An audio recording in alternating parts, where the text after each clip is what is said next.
Queridos audiolectores y audiolectoras, hoy comenzamos el mes de julio de 2024 con la continuación de la compilación número 31 de los cuentos de Guy de Maupassant.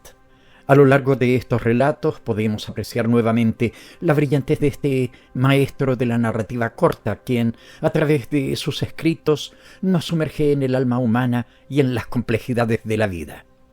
Quiero compartir con ustedes un aspecto muy personal de Maupassant, su salud mental. Guy de Maupassant, a pesar de su éxito literario, luchó intensamente con problemas de salud mental. Desde joven mostró signos de ansiedad y melancolía, condiciones que se intensificaron con los años. Su obra refleja en muchas ocasiones estas luchas internas y su percepción del mundo a través de una lente oscura y crítica.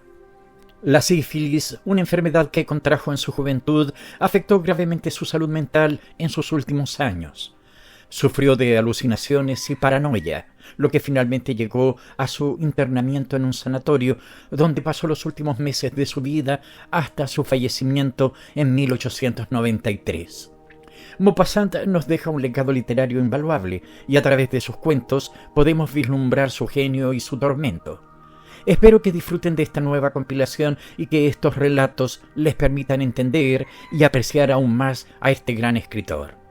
Gracias por estar aquí y acompañarme en esta jornada de lectura. Empezamos. Cuentos 31 de Guy de Maupassant. Un hijo. La alegre primavera derramaba vida en el jardín lleno de flores por el que se paseaban los dos antiguos amigos, senador el uno y el otro miembro de la Academia Francesa. Ambos eran personas serias, muy lógicos en el discurrir, pero solemnes, como gente de nota y de fama. Empezaron charlando de política y dijo cada cual lo que pensaba. No era aquella una cuestión de ideas, sino de hombres. Porque en política tiene más importancia la personalidad que la razón. Removieron luego ciertos recuerdos personales y después se callaron, siguiendo emparejados su paseo. La tibieza del aire empezaba a enervarlos. Un gran encañado de alelíes exhalaba sus aromas dulzones y suaves. Flores de toda especie y matiz perfumaban la brisa y un cítiso cargado de amarillos racimos de flores desparramaba a todos los vientos su tenue polvillo, vapor de oro que trascendía a miel y que llevaba por el espacio sus gérmenes embalsamados, como los polvos que preparan los perfumistas llevan la caricia de sus aromas. El senador se detuvo para aspirar la nube fecundante y se quedó contemplando aquel árbol que parecía un sol en todo su esplendor amoroso, desde el que alzaban el vuelo los gérmenes, y dijo: «Y pensar que estos átomos imperceptibles, de olor tan agradable, harán estremecerse a 100 leguas de aquí la fibra y la savia de árboles hembras y producirán plantas con raíces, que se desarrollarán de un germen igual que nosotros, que tendrán una existencia limitada, como nosotros, y que dejarán un día su puesto a otros de su misma esencia, del mismo modo que lo hacemos nosotros». Y agregó el señor senador, sin moverse de junto al cítiso radiante, cuyos vivificadores perfumes se desprendían a cada estremecimiento del aire que lo rodeaba: «Ay, guapo mozo, apurado te ibas a ver para calcular tus hijos. Aquí tenemos un fulano que los engendra sin gran trabajo, que los suelta sin remordimientos y que ya no se preocupa de ellos». Entonces habló el académico: «Poco más o menos lo mismo que nosotros». El senador reanudó su charla. «Sí, no niego yo que no los abandonemos algunas veces, pero lo hacemos a sabiendas, y ahí está nuestra superioridad». Su acompañante movió la cabeza. «No es eso lo que yo quiero decir. Mi pensamiento es este, que no hay hombre que no sea padre de hijos que él no conoce. Los clasificados como de padres desconocidos y que él ha engendrado lo mismo que engendra este árbol casi inconscientemente. Si hiciésemos un recuento de las mujeres con quienes hemos tenido comercio amoroso, nos veríamos tan apurados como este cítiso que usted ha interpelado, si pretendiese enumerar su descendencia. Si recapitulamos, tomando bien en consideración los contactos pasajeros, los de una hora, creo que no andaríamos descaminados al calcular en 200 o 300 las mujeres con las que hemos tenido relaciones íntimas entre los 18 y los 40 años. ¿Está usted seguro, amigo mío, de que entre tantas no ha habido por lo menos una a la que usted haya fecundado? Y en ese caso tiene usted en el arroyo o en presidio un pillastre de hijo que se dedica a robar o asesinar a las gentes honradas, es decir, a nosotros, y si no, una hija en algún lugar de mala nota, o suponiendo que haya tenido la fortuna de que su madre la haya echado a la inclusa, estará hoy de cocinera en cualquier casa. Piense, además, que casi todas las mujeres que llamamos públicas son madres de uno o dos hijos de padre desconocido, engendrados al azar de sus contactos amorosos de 10 o 20 francos. Este oficio, como todos, tiene sus ganancias y sus quiebras. Un retoño de esta clase es una de las quiebras de la profesión. ¿Quién los engendró? Usted, yo, nosotros todos, los hombres que nos llamamos honrados. Son el fruto de una alegre cena en pandilla de amigos, de una noche de juerga, de una de esas horas en que nuestra carne retozona nos pide aparearnos con una hembra cualquiera. Hijos nuestros son los ladrones, los merodeadores, la chusma. Siempre salimos ganando, pues podría darse el caso inverso, porque también estos tunantes son capaces de engendrar. Quiero referirle una historia muy desagradable de la que fui actor y de la que me remuerde la conciencia. Es un peso constante, más aún una zozobra permanente, incertidumbre que nada consigue aplacar y que a veces me atormenta de un modo horrible. A la edad de 25 años emprendí un viaje a pie por la Bretaña, acompañado por un amigo mío que hoy es consejero de Estado. Al cabo de 15 o 20 días de marchas desatinadas, después de visitar las costas del norte y una parte del Finisterre, llegamos a Douarnenez. Desde allí, y en una sola etapa, nos trasladamos a la salvaje Punta del Raz, en la bahía de los Trepaces, quedándonos a pasar la noche en un pueblo del que solo recuerdo que su nombre acababa en off. Al día siguiente mi compañero tuvo que guardar cama, víctima de un extraño abatimiento. He dicho cama por rutina, pues teníamos por lecho 2 simples haces de paja. Quedarse enfermo allí era una locura. Le obligué a levantarse y llegamos a Audierne, a eso de las 4 o 5 de la tarde. Al día siguiente se sintió algo mejorado. Nos pusimos de nuevo en camino, pero durante la marcha le atacó un malestar intolerable y apenas si conseguimos llegar, con gran trabajo, a Pont-l'Abbé. Allí al menos podíamos alojarnos en un mesón. Mi amigo se acostó. Vino a verle un médico de Quimper y comprobó que estaba muy febril, pero sin concretar de qué provenía la fiebre. ¿Ha estado usted alguna vez en Pont-l'Abbé? No. Es la población más bretona de la Bretaña por excelencia, que va desde la punta del Raz hasta Morbihan, región que encierra la esencia de las costumbres de las leyendas, de las usanzas bretonas. Es un rincón de tierra que sigue hoy lo mismo que ayer. Puedo decir que no ha cambiado porque allí voy todos los años, por desgracia mía. Tiene un viejo castillo que hunde el pie de sus torres en un gran estanque triste, muy triste, y por cuyo cielo la cruzan las aves de rapiña. Arranca de allí un río que los barcos de cabotaje remontan hasta la misma ciudad. Por las estrechas calles de casas antiguas pasan hombres con sombrero de copa, chaleco bordado y chupa de 4 faldillas. La primera no mayor que la palma de la mano y que cubre apenas los omóplatos, y la última que termina exactamente donde empieza el fondillo del pantalón. Las jóvenes, altas, hermosas, frescachonas, llevan el pecho aplastado dentro de un justillo de paño que las rodea como una coraza, las oprime y no deja siquiera adivinar sus senos turgentes y martirizados. Su tocado es más extraño. Llevan en las sienes 2 placas bordadas en color que las encuadran el rostro y sujetan los cabellos, del que caen en tabla por detrás de la cabeza y se doblan luego hacia arriba, juntándose en lo alto, sujetos por un gorrito de forma curiosa, que suele estar bordado con hilos de oro o de plata. La criada de nuestro mesón tendría a lo sumo 18 años y era de ojos muy azules, de un azul pálido, perforado por los 2 puntitos negros de sus pupilas. los dientes pequeños, apretados, puestos casi siempre al descubierto por su sonrisa, parecían capaces de triturar granito. No sabía una sola palabra de francés porque hablaba el bretón, como les ocurre a casi todos sus convecinos. Mi amigo no mejoraba, y aunque no se le declaraba abiertamente ninguna enfermedad, el médico insistía en prohibirle que se pusiese en camino, obligándole a guardar reposo. Me pasaba, pues, los días junto a su cama y la criadita entraba y salía constantemente, ya para servirle de comer y para llevarle alguna infusión.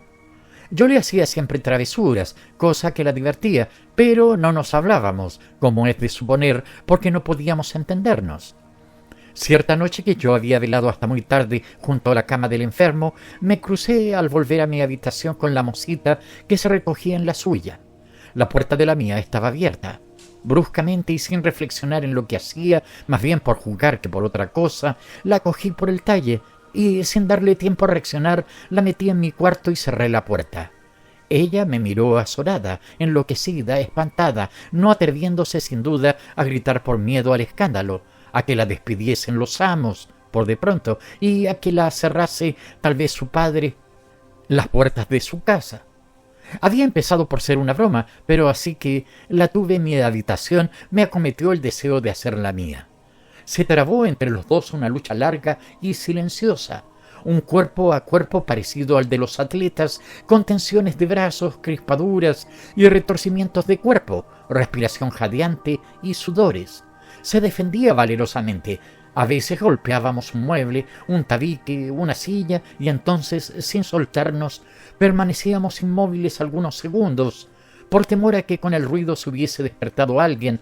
Después reanudábamos la encarnizada lucha, yo atacando y ella resistiendo. Agotada, al fin cayó al suelo y la hice mía allí mismo, brutalmente. Así que pudo levantarse, corrió hacia la puerta, tiró del pestillo y huyó. Apenas sí tropecé con ella los días siguientes. No consentía que me acercase. Sanó mi camarada y nos preparamos a reanudar la marcha. La víspera de nuestra partida, a medianoche, la vi entrar en mi cuarto, descalza, en camisa. Se echó en mis brazos, me abrazó con frenesí y se quedó conmigo hasta el amanecer, besándome, acariciándome, llorando, sollozando, demostrándome su ternura y su desesperación como puede hacerlo una mujer que no sabe una palabra de nuestro idioma. Antes de 8 días había ya olvidado aquella aventura tan vulgar y frecuente para el que viaja, por ser regla en los mesones que las criadas distraigan de ese modo a los viajeros. No volví a acordarme de ella en 30 años y tampoco en ese tiempo a Pont-l'Abbé. Pero el año 1876 me llevó allí la casualidad, durante una excursión que hice a Bretaña con objeto de documentarme para un libro y posesionarme bien del paisaje. Lo encontré todo igual. Seguí el castillo, bañando sus muros grisáceos en el estanque, a la entrada de la pequeña ciudad, y el mesón estaba en el mismo sitio, aunque arreglado, renovado, con aspecto más moderno. Me recibieron al llegar 2 jóvenes bretonas de unos 18 años, lozanas y amables, acorazadas en su estrecho justillo de paño, con su casquete plateado en la cabeza y sus grandes placas bordadas sobre las orejas. Serían las 6 de la tarde. Me senté a la mesa para cenar. El dueño atendía en persona a mi servicio y la fatalidad me impulsó a preguntarle: ¿Ha conocido usted a los anteriores dueños de esta casa? Hace ya 30 años que me alojé aquí durante 10 días. No le hablo de ayer. Me contestó: eran mis padres, caballero. Le expliqué entonces cómo había sido el detenerme debido a la enfermedad de mi compañero. No me dejó terminar. Lo recuerdo perfectamente. Tendría yo entonces 15 o 16 años. Dormía usted en la habitación del fondo y su amigo en una que da a la calle y que ahora ocupo yo. Solo entonces se me representó en la memoria con gran viveza la imagen de la criadita y le pregunté: ¿se acuerda usted de una joven criadita que en aquel entonces tenía a su padre? Si no me engaña el recuerdo, tenía unos ojos muy lindos y una hermosa dentadura.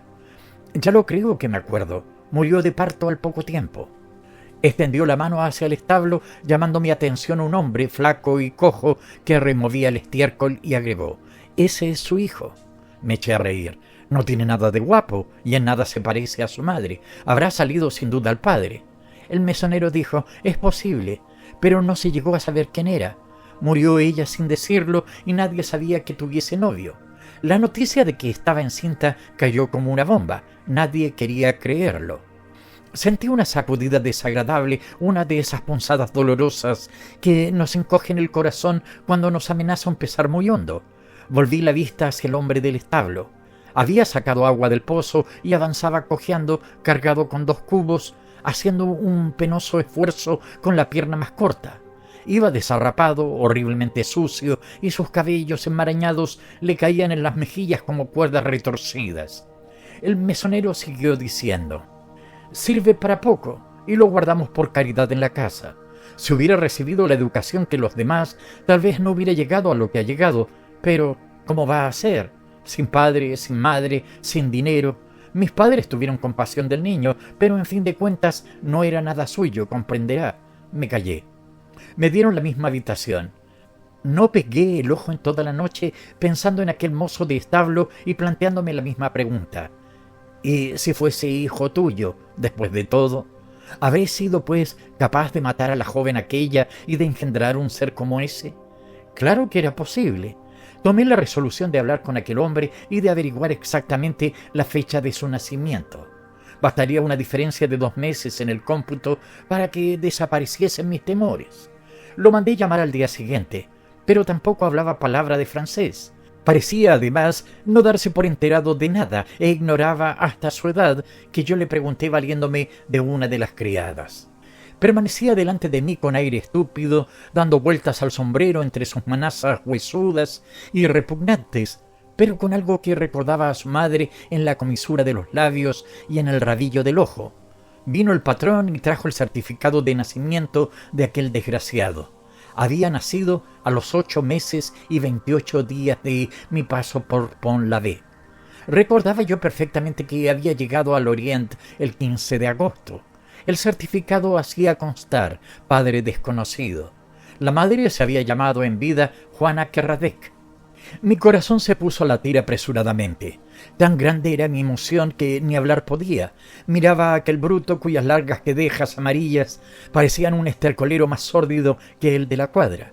El pobre diablo, desconcertado por mi mirada, volvía la cabeza a otro lado y hacía intención de retirarse.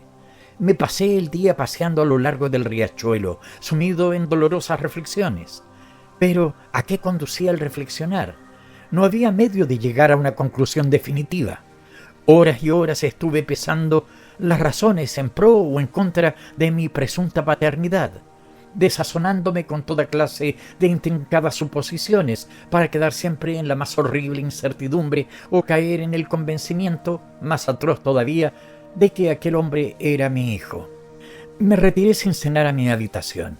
Estuve mucho rato sin conseguir conciliar el sueño, pero al fin me dormí, entre sobresaltos y pesadillas insoportables. Soñaba con aquel bribón que se me reía en mis narices llamándome papá. De pronto se transformaba en un perro y me daba mordiscos en las pantorrillas por mucho que yo corría. Él me daba caza, pero en lugar de ladrar, hablaba insultándome. Más tarde comparecía él ante mis colegas de academia con objeto de que dictaminasen si yo era, en efecto, su padre. Uno de los académicos exclamaba: «No cabe duda alguna. Miren cómo se le parece». En efecto, yo mismo reconocía el parecido. Me despertaba con aquella idea clavada en el cerebro y con unos deseos locos de ver de nuevo a aquel hombre para comprobar si en efecto teníamos rasgos comunes.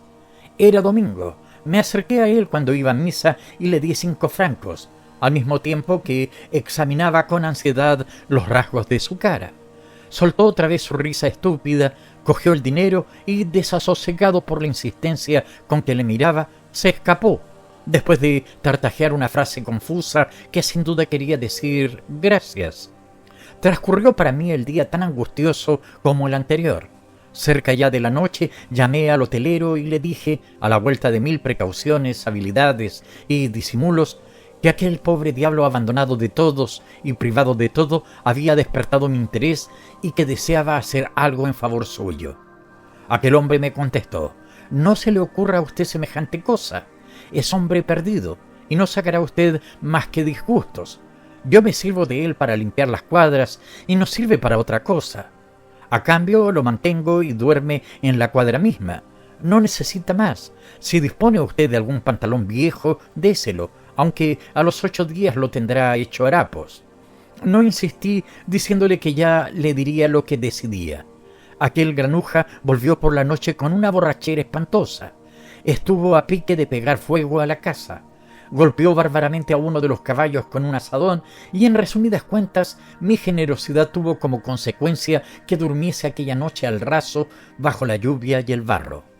Al día siguiente me suplicaron que no volviese a darle dinero. El aguardiente le ponía loco, furioso, y en cuanto tenía una moneda en el bolsillo la empleaba en alcohol. El mesonero agregó: darle dinero es como querer matarlo. No lo había tenido nunca, jamás, salvo algunos céntimos que le tiraban los viajeros, y todos iban sin remisión a la taberna. Me quedé horas enteras en la habitación frente a un libro abierto que simulaba leer, aunque, a decir verdad, tenía la mirada fija en aquel idiota. Hijo mío, buscándole algún parecido con mi persona. A fuerza de buscar, creí distinguir en su frente y en el arranque de la nariz ciertas semejanzas, y acabé convencido de que existía el parecido, aunque lo disimulaba aquella horrible pelambrera de su cabeza y la diferencia en el vestir. Si hubiese permanecido más tiempo, habrían llegado a sospechar algo. Me marché, pues, con el corazón destrozado, dejando al mesonero algún dinero para que lo emplease en beneficio de su mozo de cuadras. 6 años llevo ya con este pensamiento, con esta horrible incertidumbre, con esta odiosa duda encima. Una fuerza invencible me lleva todos los años a Pont-l'Abbé. Año tras año me impongo el castigo de ver cómo chapotea aquel bruto en su estercolero, imaginándome que se me parece y buscando en vano la manera de hacer algo por él. Y año tras año vuelvo aquí más lleno de indecisiones, de sufrimientos, de ansiedades. He intentado educarlo. Es irremediablemente idiota. He intentado hacerle la vida más llevadera. Es un borracho incorregible y gasta en alcohol todo el dinero que le dan, y cuando se le procura ropa nueva, él se las arregla muy bien para venderla y hacerse con dinero para beber. He intentado tocar la fibra sensible de su amo, a fin de que lo trate con mayores consideraciones, con cargo a mi bolsillo, desde luego. El mesonero acabó mostrándose asombrado y me contestó con muy buen sentido: «Caballero, cuanto haga por él servirá para su perdición. Es preciso que esté como preso. En cuanto puede holgar y darse buena vida, se convierte en un bicho maligno. Si usted desea hacer buenas obras, hay por ahí muchos niños abandonados. Fíjese en uno que merezca la pena». ¿Qué podría contestarle? Si yo dejase traslucir la más vaga sospecha de estas dudas que me atormentan, estoy muy seguro de que aquel cretino se las ingeniaría para explotarme, para comprometerme, para perderme. Pronto me llamaría papá, igual que en mis sueños. Cuando pienso que he matado a la madre y que he fraguado la perdición de este ser atrofiado, larva de cuadra que ha aprendido y crecido en el estiércol, de este hombre que en nada se hubiera diferenciado de los demás, si como los demás hubiese sido educado, ¿no podría usted imaginarse la sensación rara, confusa, intolerable que experimento cuando lo tengo delante y pienso que aquello ha salido de mí, que está unido a mí por el íntimo lazo que une al padre con el hijo, y que, gracias a las terribles leyes de la herencia, es otro yo mismo en 1000 detalles, en su sangre y en su carne, y se dan en él los mismos gérmenes de enfermedades, idénticos fermentos de pasiones? No se apaga jamás en mí la necesidad dolorosa que siento de verlo, y viéndolo sufro. Horas y horas me paso a la ventana viendo cómo recoge y acarrea los excrementos de los animales, y no dejo de pensar: es mi hijo. Y hasta en ocasiones me entran unos anhelos insufribles de abrazarlo, pero ni siquiera he llegado a tocar su puerca mano. El académico se calló. Su acompañante, el político, dijo muy quedo: no cabe duda de que deberíamos prestar más atención a los hijos que no tienen padre. Una ráfaga de aire atravesó el árbol amarillo, sacudiendo sus racimos de flores, y envolvió a los 2 ancianos en una nube odorífera que ellos aspiraron a pleno pulmón. El senador agregó: sería una felicidad tener 25 años y hasta dejar por ahí otro hijo como ese. Un normando. Acabábamos de dejar a Rouen y marchábamos a trote largo por la carretera de Jumiegues. El coche avanzaba ligero, cruzando praderas. Al empezar a subir la cuesta de Canteleu, El caballo se puso al paso. Se descubre desde allí uno de los espléndidos panoramas del mundo. A nuestras espaldas, Rouen, la ciudad de las iglesias y de las torres góticas, cinceladas con minuciosidad de figurillas de marfil. Delante, Saint-Sever, el barrio de las fábricas, que yergue al cielo sus 1000 chimeneas humeantes frente por frente de las 1000 torrecillas sagradas de la vieja ciudad. Aquí la flecha de la catedral, cúspide de la más elevada de los monumentos humanos, y allá la bomba de fuego de El Rayo, su rival, tan gigantesca como ella y que sobrepasa en 1 metro a la más alta de las pirámides de Egipto. Frente a nosotros se alargaba el Sena, ondulante, salpicado de islas, costeado a la derecha por blancas escarpas que coronan un bosque y a la izquierda por praderas anchísimas que también limitan un bosque allá al fondo muy lejos. De trecho en trecho, grandes barcos anclados a lo largo de las riberas del ancho río. 3 enormes vapores desfilaban uno tras otro rumbo al Havre, y un rosario de embarcaciones formado por un buque de 3 palos, 2 goletas y un bergantín subía río arriba hacia Rouen, arrastrado por un pequeño remolcador que despedía una humareda negra. Mi acompañante, natural de la región, no se molestaba siquiera en mirar tan extraordinario paisaje. Se limitaba a sonreír. Parecía estar gozando de antemano con otra cosa y de pronto exclamó: «Va usted a ver enseguida una cosa curiosa, la capilla de San Mateo. Eso sí que es gloria pura, amigo mío». Lo miré con sorpresa y él siguió diciendo: «Voy a ponerle en las narices algo típicamente normando, tan de la tierra que se le va a hacer la boca agua por mucho tiempo. El tío Mateo es el más gallardo normando de la provincia y su capilla una de las maravillas del mundo. Y no quito ni una letra, pero antes quiero adelantarle una pequeña explicación. El tío Mateo, conocido también por la Cuba, es un antiguo sargento primero que se ha retirado a vivir en su tierra. En él se dan, en la proporción necesaria para componer un conjunto perfecto, la fanfarronería del que ha sido soldado largos años y la picardía astuta del normando. Gracias a múltiples patronazgos y artimañas inverosímiles, llegó a ser, al instalarse de nuevo en su país, guarda de una capilla milagrosa, una capilla puesta bajo la advocación de la Virgen y que frecuentan sobre todo las solteras que han quedado embarazadas. El tío Mateo ha bautizado la milagrosa imagen con el nombre de Nuestra Señora del Bombo y habla de ella con una familiaridad chocarrera que no excluye hasta cierto punto el respeto. Ha hecho imprimir una plegaria especial, obra de su propio ingenio, dirigida a su bondadosa Virgen. La tal plegaria es una obra maestra de ironía no calculada, de ingeniosidad normanda que mezcla la chanza con el miedo al santo, el miedo supersticioso o un algo que puede ejercer influencia secreta. No cree ciegamente en su patrona, pero un poquito sí, por prudencia, y le guarda ciertos miramientos por lo que pudiera ser. Esta sorprendente plegaria empieza así: «Oh Señora bondadosa, Santa Virgen María, patrona natural de las doncellas madres, en este pueblo y en todo el orbe, extended el manto de vuestra protección sobre esta servidora vuestra que ha pecado en un descuido». La plegaria termina de la siguiente manera: «Y sobre todo, oh Santísima Virgen, no olvidéis recomendarme a vuestro santo esposo e interceded con Dios Padre a fin de que me conceda un buen marido que se parezca al vuestro». El clero de la región ha prohibido que circule esta plegaria, pero él la vende bajo cuerda y se dice que las que la recitan con devoción salen favorecidas. En una palabra, el tío Mateo habla de su Virgen igual que hablaba cierto lacayo de un príncipe al que todos temían y de cuyos pequeños secretos íntimos él era confidente.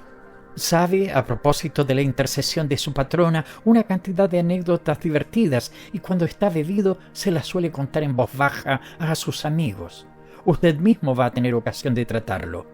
Pareciéndole escasas las ganancias que le reportaba la patrona, agrandó el comercio principal con un anexo de santos.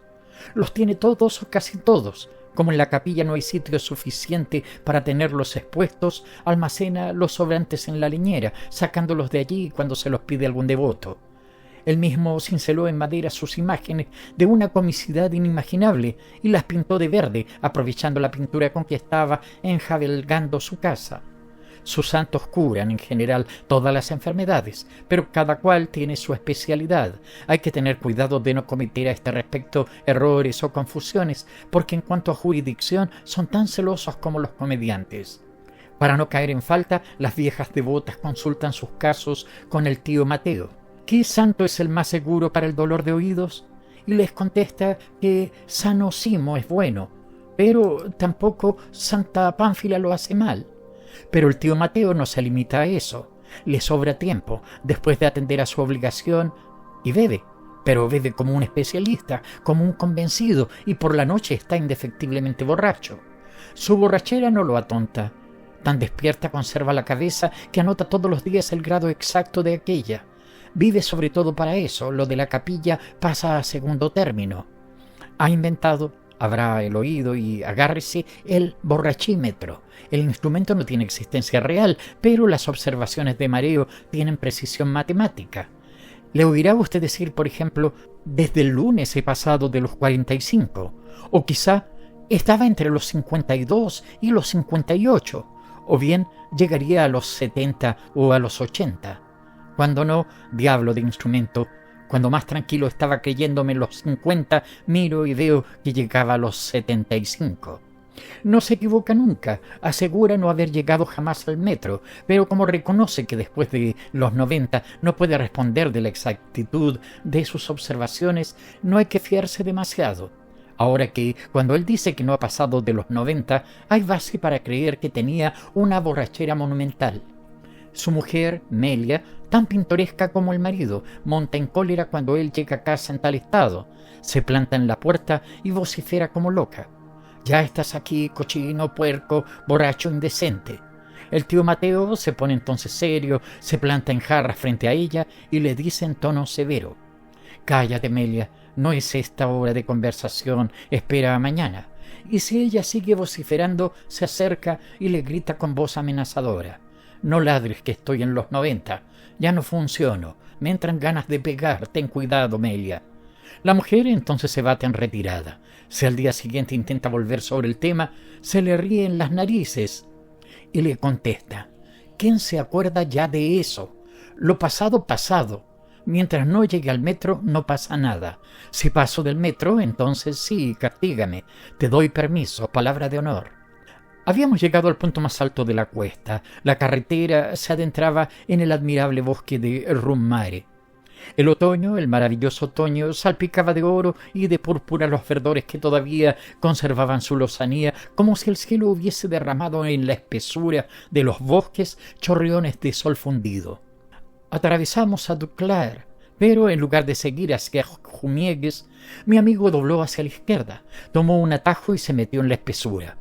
Al poco rato volvimos a descubrir desde lo alto de una gran colina el valle magnífico del Sena y el río tortuoso que describía meandros a nuestros pies.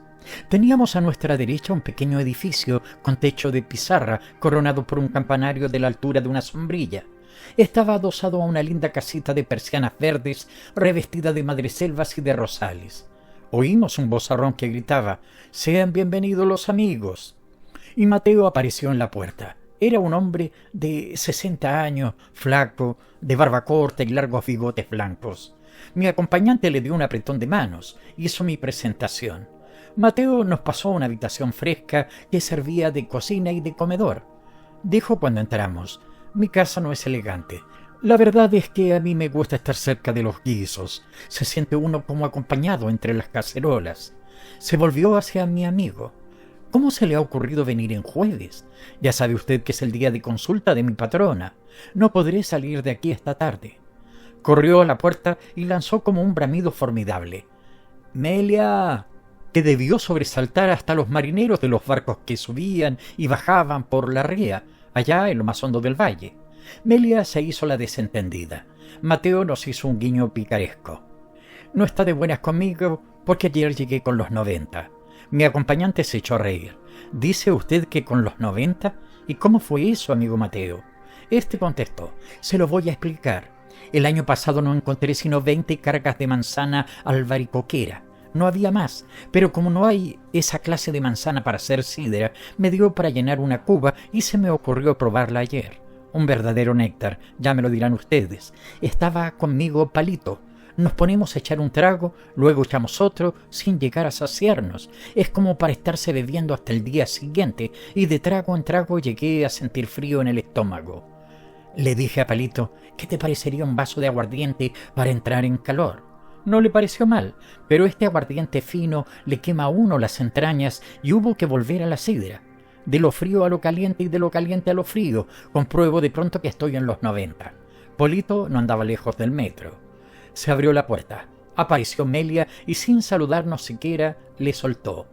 Grandísimo cochino, los dos estabais por encima del metro. El tío Mateo se enfadó al oírla. No digas eso, Melia, no digas eso. Yo no he llegado jamás al metro. Nos prepararon un almuerzo apetitoso a la sombra de 2 tilos delante de la puerta, al lado de la capillita de Nuestra Señora del Bombo y frente al paisaje inmenso.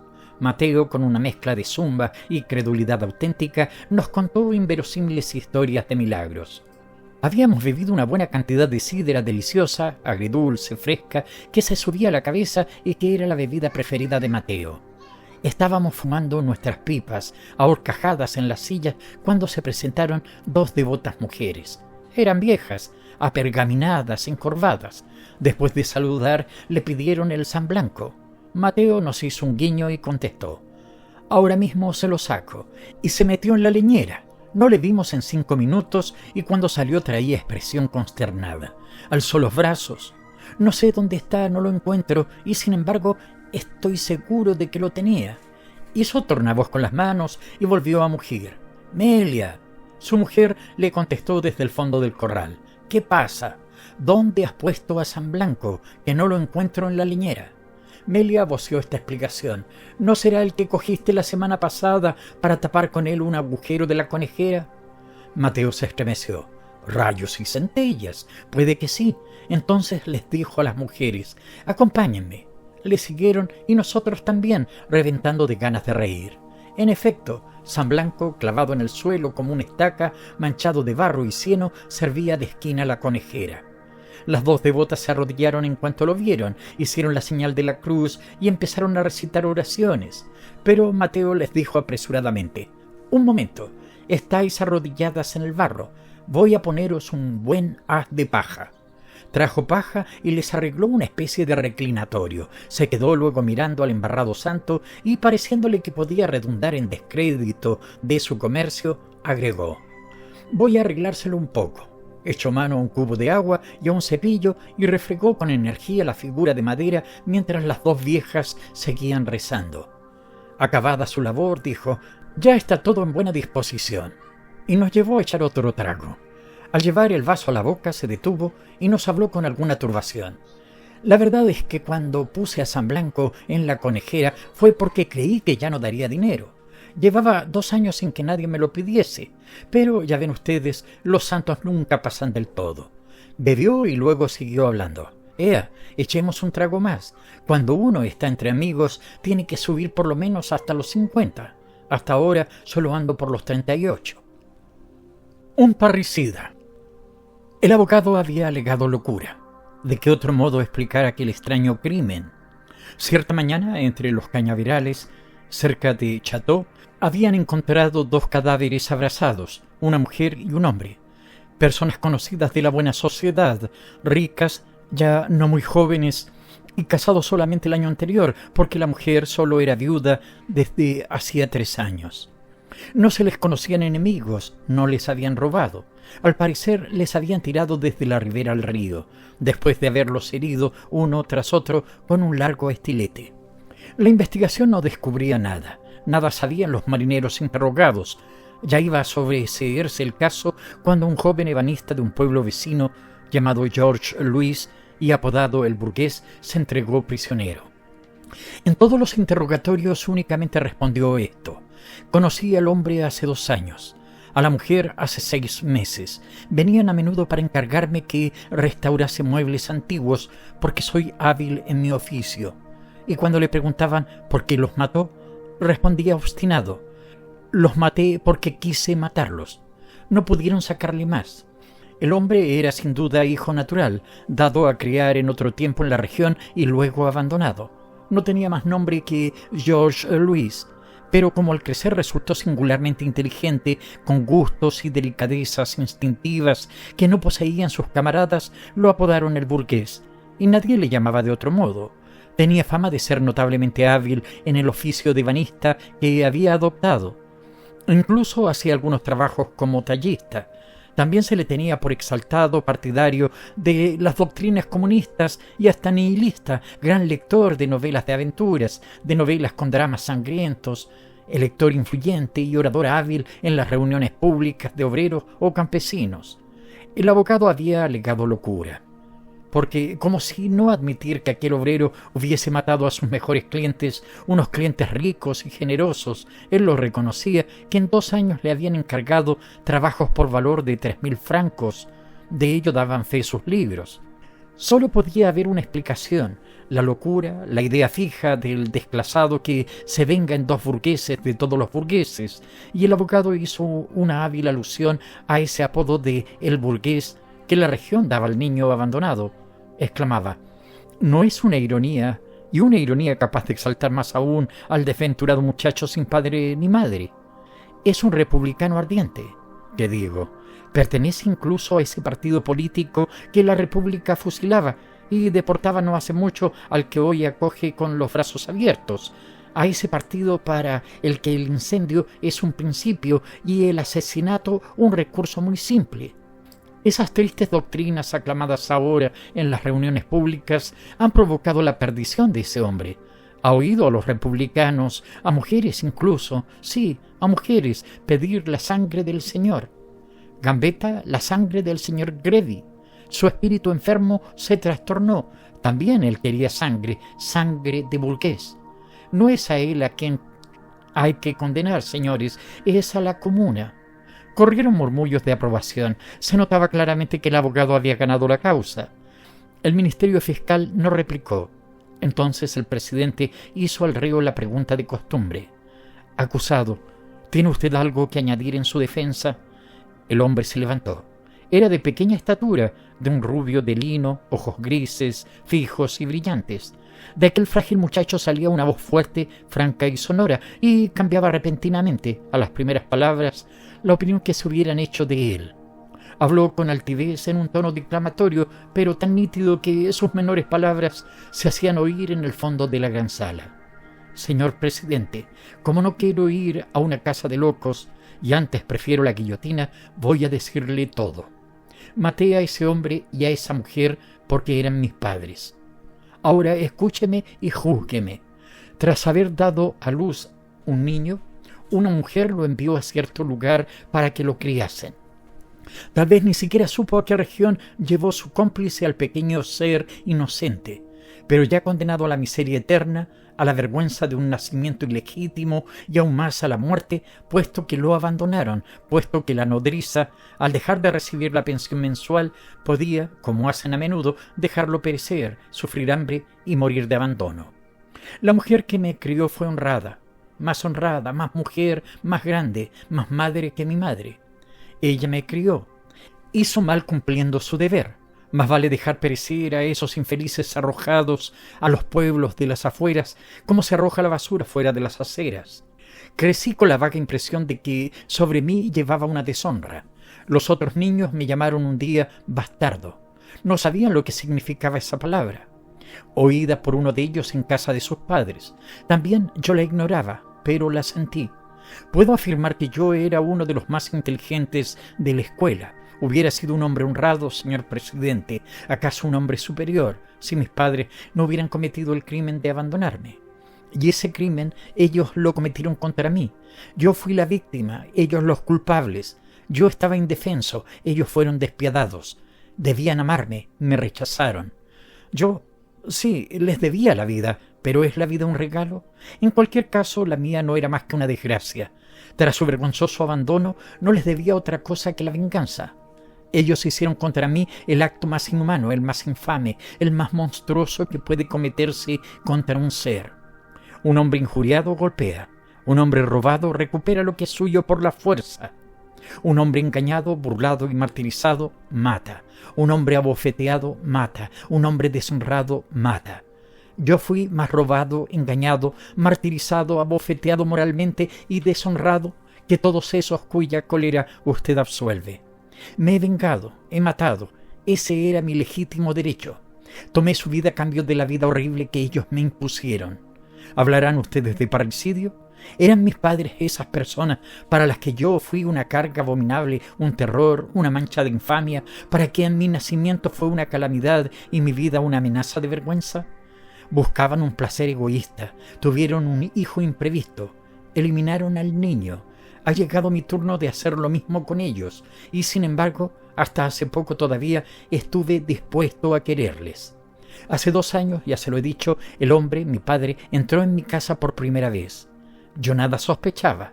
Me encargó 2 muebles. Supe más tarde que se había informado por el cura, bajo secreto de confesión, por supuesto. Volvió a menudo, me daba trabajo y pagaba bien. En ocasiones incluso hablaba un poco de unas cosas y otras. Sentí en mí afecto por él. A comienzos de este año trajo a su mujer, mi madre. Cuando ella entró, temblaba tanto que la creí enferma de una dolencia nerviosa. Luego pidió un asiento y un vaso de agua. No dijo nada. Miró mis muebles con aire enloquecido y solo respondía sí y no, a tontas y a locas, a cuantas preguntas yo le hacía. Cuando se hubo marchado, la creí algo perturbada. Volvió al mes siguiente. Estaba tranquila, dueña de sí. Ese día se quedaron bastante tiempo hablando y me hicieron un encargo de consideración. Volví a verla 3 veces más todavía sin adivinar nada. Pero cierto día ella empezó a hablarme de mi vida, de mi infancia, de mis padres. Yo respondía: mis padres, señora, eran unos miserables que me abandonaron. Entonces ella se llevó la mano al corazón y cayó sin conocimiento. Enseguida pensé: es mi madre. Pero me guardé mucho de darlo a entender, quería verla venir. Así pues, también yo tomé mis informes. Supe que solo estaban casados desde el mes de julio anterior, porque mi madre no había enviudado sino hacía 3 años. Se rumoreaba que se habían amado en vida del primer marido, pero no había ninguna prueba. La prueba era yo, la prueba que al principio se había ocultado y luego habían esperado destruir. Aguardé. Volvió ella una tarde, siempre acompañada por mi padre. Ese día me parecía muy emocionada, no sé por qué. Luego, en el momento de irse, me dijo: le estimo porque me parece usted un joven honrado y trabajador. Sin duda pensará en casarse un día. Yo le ayudaré a elegir libremente la mujer que le convenga. A mí me casaron una vez contra mi gusto y sé cómo se sufre. Ahora soy rica, sin hijos, libre y dueña de mi fortuna. Ahí tiene su dote. Y me tendió un gran sobre lacrado. La miré fijamente y luego le dije: ¿es usted mi madre? Retrocedió 3 pasos y se tapó los ojos con la mano para no verme más. Él, el hombre, mi padre, la sostuvo en sus brazos y me gritó: ¿pero está usted loco? Respondí: nada de eso. Sé de sobra que ustedes son mis padres. No es fácil engañar. Confiésenlo y les guardaré el secreto. No les odiaré por ello. Seguiré siendo lo que soy, un ebanista. Él retrocedía hacia la salida sin dejar de sostener a su mujer, que empezaba a sollozar. Corrí a cerrar la puerta, me metí la llave en el bolsillo y proseguí: mírela y siga negando que es mi madre. Entonces él se enfureció, se puso muy pálido, asustado por la idea de que el escándalo evitado hasta entonces podía estallar de pronto, que su situación, su fama y su honor quedarían arruinados de un solo golpe. Balbuceaba: es usted un canalla que quiere sacarnos el dinero. Haga usted bien al pueblo. A esta gentuza ayúdelos, socórralos. Mi madre, enloquecida, repetía una y otra vez: vámonos, vámonos. Como la puerta estaba cerrada, él gritó: si no me abre usted inmediatamente, haré que le metan en la cárcel por chantaje y violencia. Yo seguía siendo dueño de mí. Abrí la puerta y les vi hundirse en la oscuridad. Entonces de pronto me pareció que acababa de convertirme en huérfano y de ser abandonado y tirado al arroyo. Me invadió una tristeza espantosa, mezcla de rabia, odio y repugnancia. Sentía una especie de sublevación de todo mi ser, una sublevación de la justicia, de la rectitud, del honor, del cariño rechazado. Eché a correr para alcanzarlos por la orilla del Sena, que ellos tenían que seguir para llegar a la estación de Chateau. No tardé en darles alcance. La noche ya había cerrado por completo. Avanzaba a paso de lobo por la hierba y por eso no me oyeron. Mi madre seguía llorando. Mi padre decía: la culpa es tuya, porque te empeñaste en verle. En nuestra posición era una locura. Habríamos podido hacerle el bien de lejos, sin presentarnos. Si no podemos reconocerle, ¿para qué servían estas visitas peligrosas? Entonces le salí al encuentro suplicante. Balbucí: ya ven ustedes que son mis padres. Una vez me abandonaron, ¿van a rechazarme ahora de nuevo? Entonces, señor presidente, él alzó la mano sobre mí. Se lo juro por el honor, la ley y la república. Me golpeó y cuando yo le agarraba de las solapas, sacó del bolsillo un revólver. Solo sé que me puse furioso. Tenía mi compás en el bolsillo. Le golpeé con él, le golpeé cuanto pude. Entonces ella se puso a gritar: ¡socorro al asesino!, arrancándome la barba. Parece que también la maté. ¿Sé acaso lo que hice en ese momento? Luego, cuando les vi a los dos en el suelo, los tiré al Sena sin reflexionar. Eso es todo. Ahora, júzgueme. El acusado volvió a sentarse. Ante aquella revelación, el caso fue aplazado para la siguiente sesión. Pronto ha de celebrarse. Si fuéramos jurado, ¿qué haríamos con este parricida? Un retrato. Ahí va Milay, dijo alguien cerca de mí. Miré al individuo a quien se referían porque desde hacía mucho tiempo deseaba conocer a aquel don Juan. No era ya joven. Sus cabellos grises, de un gris algo turbio, evocaban el parecido de uno de esos gorros de piel con que se cubren la cabeza ciertos pueblos del norte, y también su barba fina, larga, que le caía sobre el pecho, producía una sensación de piel de animal. Estaba conversando con una señora y se inclinaba hacia ella, le hablaba en voz baja, envolviéndola en una mirada dulce, llena de homenajes y de caricias. Yo conocía su vida, por lo menos la parte que era del dominio público.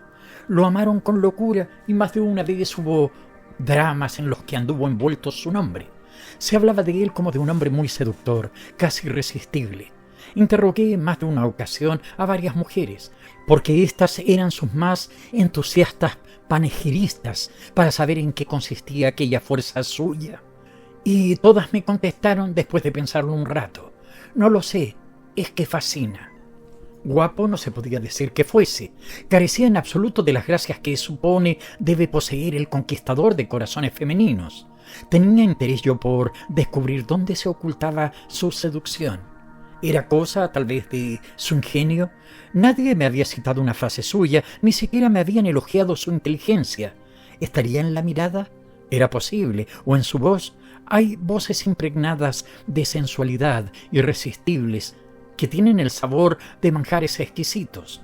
Sentimos hambre de escucharlas y el timbre de sus palabras nos produce el efecto de una golosina. Pasaba cerca un amigo y le pregunté: ¿qué tratas con Milay? Sí, encárgate. Pues de presentarnos el uno al otro. Un minuto más tarde cambiábamos un apretón de manos y charlábamos entre dos puertas. Las discurría bien. Se le oía con gusto, sin que dijese ninguna cosa extraordinaria. Su voz era, en efecto, hermosa, suave, acariciadora, musical, pero yo había oído otras más cautivadoras, más excitantes. Se le escuchaba con agrado, lo mismo que se ve correr un manantial cristalino. No era necesario poner en tensión el pensamiento para seguirle. No había ningún oculto sentido que mantuviese despierta la curiosidad, ni lograba tener en acecho el interés en espera de algo. Su conversación era más bien tranquila, sin encender en nosotros el deseo de contestarle y de contrariarle, ni mantenernos en una aprobación embobada. Y tan fácil como escucharle resultaba el mantener el diálogo con él. En cuanto acababa de hablar, se venía la contestación a los labios espontáneamente y surgían frases de respuesta como si lo que él acababa de decir las evocase con toda naturalidad. Una cosa me llamó la atención al poco rato. No hacía más de un cuarto de hora que nos habían presentado y ya lo trataba yo como a uno de mis amigos antiguos, pareciéndome que todo en su persona me era familiar de mucho tiempo atrás. Su rostro, sus gestos, su voz, sus ideas. Le habían bastado unos minutos de charla para instalarse súbitamente en mi intimidad. No había ya puertas que nos separasen, y si él me lo hubiese pedido, le habría hecho yo acerca de mí mismo las confidencias que únicamente suelen hacerse a los más antiguos camaradas. Desde luego, allí había un misterio entre él y yo, y lo mismo debía de ocurrir entre él y todas las demás personas, hombres o mujeres, que la casualidad ponía en su camino. Parecía que no existiesen esos portazos que cierran el acceso a la zona íntima de las personas y que se abren uno después de otro a fuerza de tiempo cuando la simpatía, la semejanza de aficiones, la identidad de cultura intelectual y el trato constante han ido haciendo saltar poco a poco las cerraduras. Nos separamos al cabo de media hora, dándonos mutuamente la seguridad de visitarnos con frecuencia y quedando yo invitado a almorzar 2 días después en su casa, cuyas señas me dio. Llegué antes de la hora, porque la había olvidado. Él no había vuelto a casa todavía. Un criado, correcto y mudo, me abrió la puerta de acceso a un salón algo oscuro, íntimo, recogido. Me sentí a mis anchas en él, como si estuviese en mi propia casa. Me ha llamado muchas veces la atención la influencia que ejerce la disposición interior de una casa en el carácter y en el espíritu. Hay habitaciones en las que uno parece sentirse como apagado. En otras, por el contrario, nos sentimos siempre llenos de inspiración. Algunos nos entristecen, aunque sean luminosas, blancas y brillantes, y otras nos alegran, a pesar de sus colgaduras de matices suaves. Al igual que nuestro corazón, nuestras pupilas sienten odios y ternuras de las que no sabemos nada, pero que se imponen sigilosamente de un modo furtivo a nuestra disposición temperamental. Y lo mismo que el aire libre de los bosques, del mar o de la montaña modifica nuestra condición física, la armonía de los muebles y de las decoraciones murales, del estilo del conjunto, actúan instantáneamente sobre nuestra condición intelectual. Me senté en un diván atestado de almohadones y tuve la sensación de que aquellas bolsas de plumón revestidas de seda me sostenían, me levantaban, me acolchaban como si en aquel mueble estuviese vaciada de antemano la forma de mi cuerpo en un sitio determinado. Me puse a mirar. No había nada de extraordinario en la habitación. Por todas partes cosas bellas, pero modestas, muebles sencillos, pero poco vistos, cortinajes de oriente que no parecían proceder del Louvre, sino del interior de un harén, y enfrente de mí un retrato de mujer. Era de tamaño regular, abarcaba la cabeza y la mitad superior del cuerpo, teniendo un libro en las manos. Representaba a una mujer joven, a pelo, peinada con bandas lisas y sonriendo tristemente. Quizá por no llevar nada en la cabeza o por la impresión que daba de naturalidad, me pareció que no había visto nunca un retrato que estuviese tan en su ambiente como aquel en aquella habitación. Casi todos los que he visto están como representando un papel, lo mismo si la retratada se nos muestra con sus atavíos más bellos y el peinado que mejor le sienta, muy sabedora de que, después de exhibirse ante el pintor, seguirá mostrándose ante todos los que contemplen el retrato, que se adopta una actitud de abandono, apareciendo en un calculado desaliño. Hay unas que aparecen en pie majestuosas en la plenitud de su belleza, con una expresión de altivez que con seguridad no fueron capaces de sostener mucho tiempo en su vida ordinaria. A otras se las ve hacer monerías, a pesar de la inmovilidad del cuadro. Y en todas se observa algún detalle insignificante, una flor, una alhaja, un pliegue en la ropa o en los labios, que está allí porque lo ha querido el pintor, como efecto decorativo. Se adivina algo que no es natural en ellas, ya estén tocadas con un sombrero, luzcan un encaje en el peinado o se muestren a pelo. ¿En qué consiste ese algo? No lo sabemos porque no las hemos conocido, pero tenemos la intuición de que es así.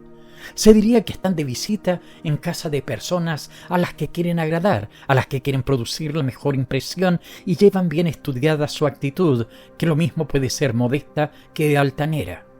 ¿Qué nos sugiere la mujer de este retrato? Estaba en su casa y no había allí más que ella.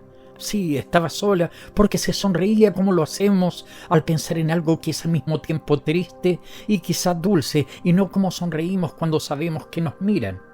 Estaba tan sola y tan en su casa que producía el vacío en aquel gran departamento, el vacío absoluto. Era la única que lo habitaba, llenándolo, animándolo. Aunque entrase en él mucha gente y todos hablasen, se riesen y hasta cantasen, siempre estaría ella sola, con su sonrisa solitaria, y ella sería la única que le diese vida con su mirada de retrato. Era también única la mirada suya. Sin parecer verme, caía recta sobre mí, acariciadora y firme. Todos los retratos saben que la gente los mira, y en respuesta miran también con ojos que ven, que piensan, que se pegan a nosotros y nos siguen desde que entramos en el cuarto en que ellos habitan hasta que salimos. Este de ahora no me veía a mí, no veía nada, aunque tuviese la mirada clavada en mí, recta. Se me vino a la memoria aquel extraordinario verso de Baudelaire: y tus ojos que atraen como los de un retrato. Me atraían, en efecto, de una manera irresistible, removiendo dentro de mí una turbación extraña, fuerte, nueva, aquellos ojos pintados que tuvieron vida y que quizás la tuviesen todavía. De aquel cuadro oscuro y de aquellos ojos impenetrables emanaba un encanto infinito y enervante, como el de una brisa que pasa, fascinador, como un cielo que muere en un crepúsculo lila, rosa y azul, un poco melancólico como la noche que viene después. Aquellos ojos, obra de algunas pinceladas, escondían en ellos el misterio de algo que parece existir, pero que no tiene corporeidad, de algo que unos ojos de mujer puede expresar, de algo que hace brotar en nosotros el amor. Se abrió la puerta, entró el señor Milay, se disculpó de llegar retrasado y yo de haber llegado antes de tiempo. Luego le pregunté, ¿sería indiscreto preguntarle quién es esa señora? Él me contestó, es mi madre, que murió de muy joven, y entonces comprendí de dónde nacía la inexplicable seducción de aquel hombre. Un sabio. Al barón de Vaux. Blériot era mi amigo de la infancia, mi camarada más querido. No teníamos ningún secreto. Estábamos ligados por una honda amistad de los corazones y de las mentes, una intimidad fraternal, una total confianza del uno en el otro. Él me contaba sus pensamientos más delicados, hasta esos pecadillos de la conciencia que uno apenas se atreve a confesarse a sí mismo. Otro tanto hacía yo con él. Yo había sido el confidente de todos sus amores. Él lo había sido de todos los míos. Cuando me anunció que iba a casarse, me sentí herido como por una traición. Percibí que se había acabado el cordial y absoluto cariño que nos unía. Su mujer estaba entre nosotros. La intimidad del lecho establece entre dos seres, incluso cuando han dejado de amarse, una especie de complicidad, de alianza misteriosa. Son el hombre y la mujer, como dos socios discretos que desconfían de todo el mundo. Aunque ese lazo tan estrecho que anudan los besos conyugales se rompe bruscamente el día en que la mujer toma un amante. Recuerdo como si fuera ayer toda la ceremonia de la boda de Blériot. Yo no había querido asistir a la fiesta de las capitulaciones, pues soy poco aficionado a esta clase de acontecimientos. Fui solamente al ayuntamiento y a la iglesia. Su mujer, a quien yo no conocía, era una jovencita alta, rubia, un poco flaca, bonita, con ojos pálidos, cabellos pálidos, tez pálida, manos pálidas. Caminaba con un leve movimiento ondulante, como si la llevaran en una barca. Semejaba hacer, al avanzar, una serie de largas y graciosas reverencias. Blériot parecía muy enamorado. La miraba sin cesar y yo sentía temblar en él un deseo inmoderado de aquella mujer. Fui a visitarlo al cabo de unos días. Me dijo, no te figuras lo feliz que soy. La amo locamente. Además, ella es... No remató la frase, pero poniéndose dos dedos en la boca, hizo un gesto que significaba divina, exquisita, perfecta y otras muchas cosas más. Le pregunté riendo, ¿tanto como eso? Respondió, todo lo que puedas soñar. Me presentó a ella. Se mostró encantadora, familiar, en la justa medida. Me dijo que su casa era la mía, pero yo sentía que él ya no era mío. Él, Blériot. Nuestra intimidad se había cortado en seco. Apenas encontramos nada que decirnos. Me marché, después hice un viaje a Oriente. Regresé por Rusia, Alemania, Suecia y Holanda. Solo volví a París después de 18 meses de ausencia.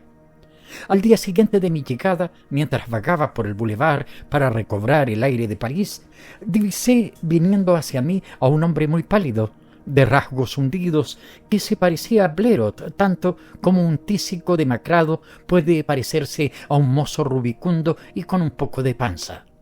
Lo miraba sorprendido, inquieto, preguntándome: ¿será él? Me vio, lanzó un grito, alargó los brazos, yo abrí los míos y nos abrazamos en pleno boulevard. Después de unas cuantas idas y venidas de la calle Drouot al Vaudeville, cuando nos disponíamos a separarnos, pues él parecía ya extenuado de andar, le dije: «No tienes muy buen aspecto. ¿Estás enfermo?». Respondió: «Sí, un poco indispuesto».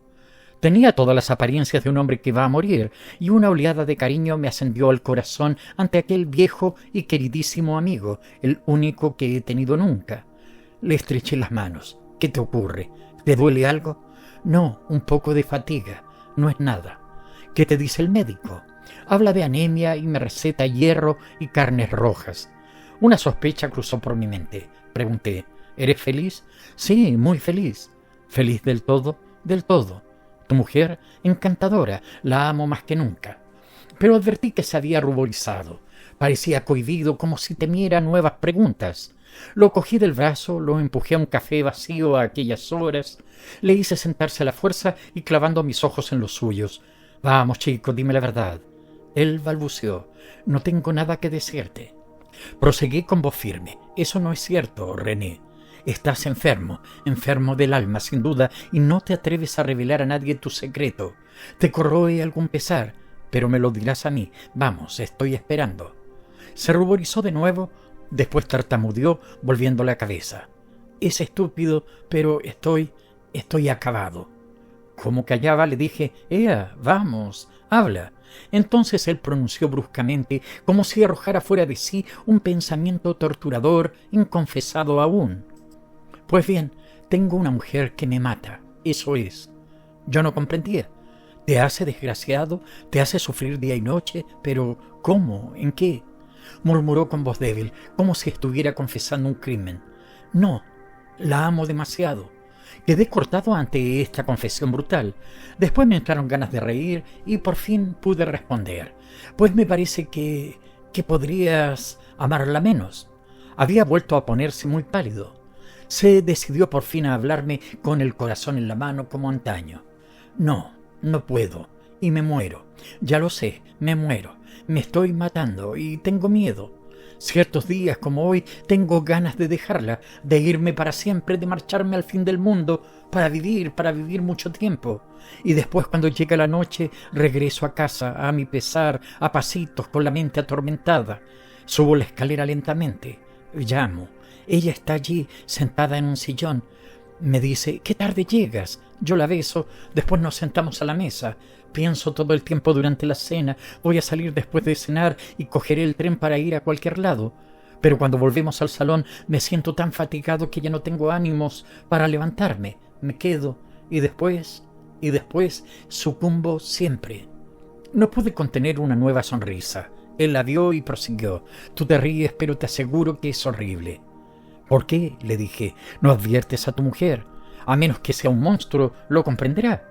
Se encogió de hombros. «Oh, hablaré fácil. Si no la advierto es porque conozco su naturaleza. ¿Nunca has oído decir de ciertas mujeres: esa ya va por su tercer marido? Sí, ¿verdad? Y la cosa te ha hecho sonreír como hace un momento. Y sin embargo era cierto. ¿Qué hacer? La culpa no es suya ni mía. Ella es así porque la naturaleza la ha hecho así. Tiene, querido mío, un temperamento de Mesalina. Lo ignora, pero yo lo sé muy bien. Y peor para mí. Y es encantadora, dulce, tierna. Encuentra naturales y moderadas nuestras locas caricias que a mí me agotan. Tiene todo el aire de una colegiala ignorante. Y es ignorante, pobre niña. Oh, cada día tomo enérgicas resoluciones. Comprendo que me muero, pero basta una mirada de sus ojos, una de esas miradas donde leo el deseo ardiente de sus labios, y al punto sucumbo, diciéndome: es la última vez. No quiero saber más de estos besos mortales. Y después, cuando he cedido una vez más, como hoy, salgo, camino sin rumbo, pensando en la muerte, diciéndome que estoy perdido, que se acabó. Tengo el espíritu tan herido, tan enfermo, que ayer fui a dar una vuelta por el Père Lachaise. Miraba aquellas tumbas alineadas como dominós y pensaba, pronto estaré ahí. Volví a casa muy decidido a fingirme enfermo, a huirle. No he podido. Oh, no conoces esto. Pregúntale a un fumador a quien la nicotina envenena si puede renunciar a su hábito delicioso e inmortal. Te dirá que lo ha intentado 100 veces sin lograrlo y añadirá, mala pata, prefiero morir de eso. Yo estoy así, cuando uno está enganchado en el engranaje de una pasión tal o de un vicio tal, hay que meterse por entero. Se levantó, me tendió la mano. Una cólera tumultuosa me invadía, una horrorosa cólera contra aquella mujer, contra ese ser inconsciente, encantador, terrible. Él se abrochaba el abrigo para irse. Le arrojé bruscamente a la cara. Pero, Redies, antes de dejarte matar así, proporciónale amantes. Se encogió de nuevo de hombros, sin responder, y se alejó. Estuve 6 meses sin verlo. Cada mañana esperaba recibir una esquela de defunción invitándome a su entierro. Pero no quería poner los pies en su casa obedeciendo un sentimiento complicado, hecho de desprecio hacia aquella mujer y hacia él, de cólera, de indignación, de 1000 sensaciones diversas. Un hermoso día de primavera paseaba por los campos elíseos. Era una de esas tardes tibias que remueven en nuestro interior alegrías secretas, que nos encienden los ojos y vierten sobre nosotros una tumultuosa dicha de vivir. Alguien me golpeó en un hombro. Me volví. Era él, espléndido, rebosando salud, rosado, gordo, ventrudo. Me tendió las 2 manos desbordante de placer y gritó, «Benditos los ojos, traidor».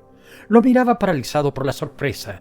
«Pues sí, Caracoles, te felicito. Has cambiado desde hace 6 meses». Se puso escarlata y prosiguió con una risa falsa. «Se hace lo que se puede». Yo lo miraba con una obstinación que le molestaba visiblemente. Articulé, «Entonces, ¿te has curado?» Balbuceó muy deprisa. «Sí, del todo. Gracias». Después, cambiando de tono, «Qué suerte encontrarte, chico. Ahora nos veremos y a menudo. Eso espero, ¿no?» Pero yo no abandonaba mi idea. Quería saber. Pregunté, «Veamos, ya te acordarás de la confidencia que me hiciste 6 meses atrás. Entonces, ¿ahora resistes?» Él articuló atropelladamente, «Supongamos que no te he dicho nada y déjame tranquilo. Pero, ¿sabes? Ahora que te he encontrado no te suelto. Vente a cenar a casa». Me entraron de pronto unas ganas locas de ver aquel lugar, de comprender. Acepté. 2 horas después, él me introducía en su casa. Su mujer me recibió de forma encantadora. Tenía un aire sencillo, adorablemente ingenuo y distinguido, que arrobaba la vista. Sus largas manos, su mejilla, su cuello eran de una blancura y de una delicadeza exquisitas. Era carne noble y fina, carne de raza, y seguía andando con aquel largo movimiento de chalupa como si cada pierna a cada paso hubiera flaqueado levemente. René la besó en la frente fraternalmente y preguntó, «¿Aún no ha llegado Lucien?» Ella respondió con voz clara y ligera, «No, aún no, amigo mío. Ya sabes que siempre se retrasa un poco». Sonó el timbre. Apareció un muchacho alto, muy moreno, de mejillas vellosas y aspecto de Hércules mundano. Nos presentaron. Se llamaba Lucien de la Barré. René y él se estrecharon enérgicamente las manos y después nos sentamos a la mesa. La cena fue deliciosa, llena de alegría. René no cesaba de hablarme familiarmente, cordialmente, francamente, como un taño. Era, ya sabes, chico. «Dime, chico, escucha, chico». Después de pronto exclamaba, «No te figures el gusto que me ha dado encontrarte. Me parece renacer». Yo miraba a su mujer y el otro. Se comportaban con perfecta corrección. Me pareció, no obstante, que 1 o 2 veces intercambiaban una ojeada rápida y furtiva.